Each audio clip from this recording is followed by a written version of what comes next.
Well, we're still here at Mobile World Congress in Barcelona, and I managed to catch up with my old friend Michael Carroll, who is the European correspondent for Telecoms Europe. Mike, what's hot this week? Undoubtedly Sony phones, specifically wristwatches with the phones. This is obviously the first time that they've branded the phones themselves, part of the whole 4-screen. They've got some lovely new Xperia handsets, but they've also finally got some wearable technology that works. Bluetooth, it accesses the basic functions on your phone, calendar applications, Facebook and so on. You can set up your music and work it all from this. We're not quite at the level of calling up a black Trans Am just yet, but it's nice to see that after a decade or more of talking about wearable technology, there's something out there that's actually practical, and they're launching next month. So it's something that's actually in motion, and here it comes. Well, that's been pretty cool. There has been a lot of technology here on show, particularly handsets and tablets. But what about big overriding themes for the industry? Did you pick up anything in the last day or so that is standing out? Yes, absolutely. We've had some very interesting talks on mobile money. Obviously, most people are still regarding that as an emerging markets or developing markets play.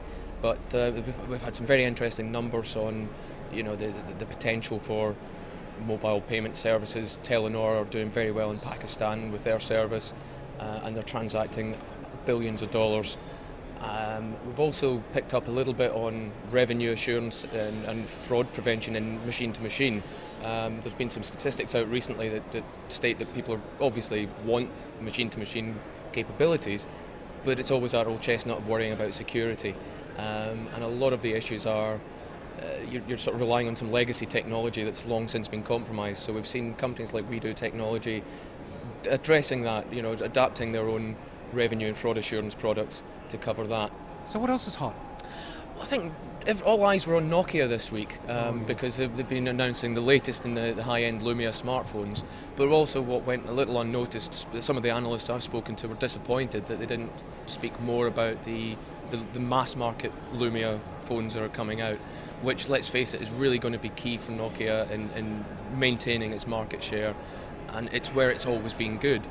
The company also hasn't spoken a great deal about the Asha series that they launched late last year, which has flown off the shelves in developing markets. And as a result, as soon as their press conference was finished, I'm told this week their share price took a drop after their press conference at this event this week, because they didn't address that low mid-tier $150 smartphone, and they focused far too much on their new Lumia 900, the real high end.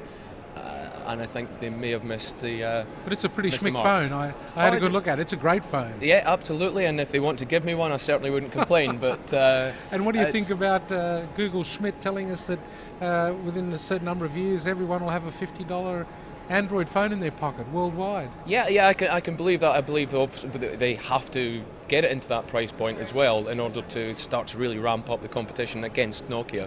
Because let's face it, although we may criticise Nokia and say that Apple and Google have caught up, Nokia is still the biggest handset vendor in the world by a long shot.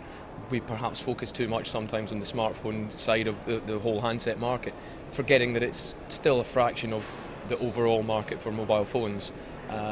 So yeah, no, I think Google has to get that price point down, but they have to get the silicon vendors on board and keep everyone happy at this point. And that's going to be increasingly difficult, I think, with the number of vendors.